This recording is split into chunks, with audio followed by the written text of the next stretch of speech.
Karma determines what we deserve and what we can assimilate. We are responsible for what we are, and whatever we wish ourselves to be, we have the power to make ourselves. With regard to Karma Yoga, the Gita says that it is doing work with cleverness and as a science. By knowing how to work, one can obtain the greatest results. Work for work's sake. There are some who are really the salt of the earth in every country and who work for work's sake, who do not care for name, or fame, or even to go to heaven. They work just because good will come of it. If you wish to help a man, never think what that man's attitude should be towards you.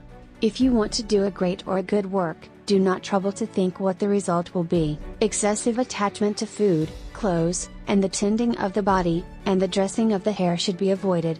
The householder must be pure in heart and clean in body, always active and always ready for work.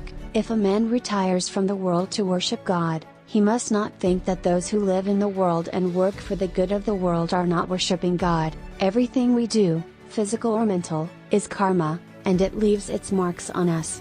All the actions that we see in the world, all the movements in human society, all the works that we have around us, are simply the display of thought, the manifestation of the will of man.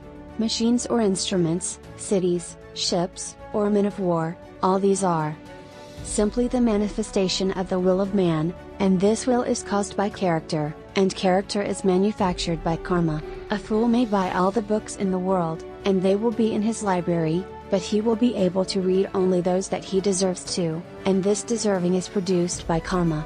Every man should take up his own ideal and endeavor to accomplish it.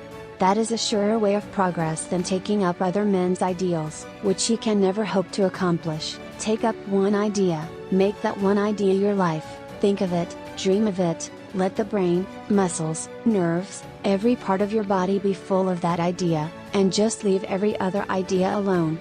This is the way to success. Arise, awake, and stop not until the goal is achieved. All the powers in the universe are already ours.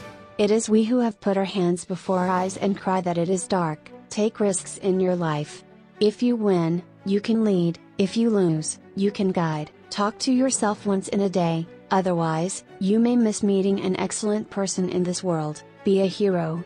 Always say, I have no fear. Learn everything that is good from others but bring it in, and in your own way absorb it. Do not become others. Do not wait for anybody or anything. Do whatever you can, build your hope on none. A man is not poor without a rupee, but a man is really poor without a dream and ambition. Do one thing at a time, and while doing it put your whole soul into it to the exclusion of all else. Always try to represent yourself as happy. Initially, it becomes your look, gradually it becomes your habit, and finally, it becomes your personality. Comfort is no test of truth.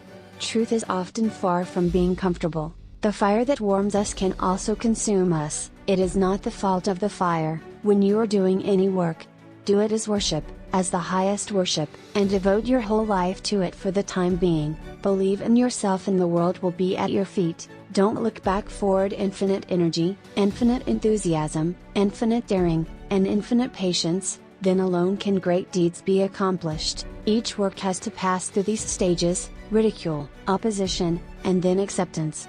Those who think ahead of their time are sure to be misunderstood. Have faith in yourselves. Great convictions are the mothers of great deeds.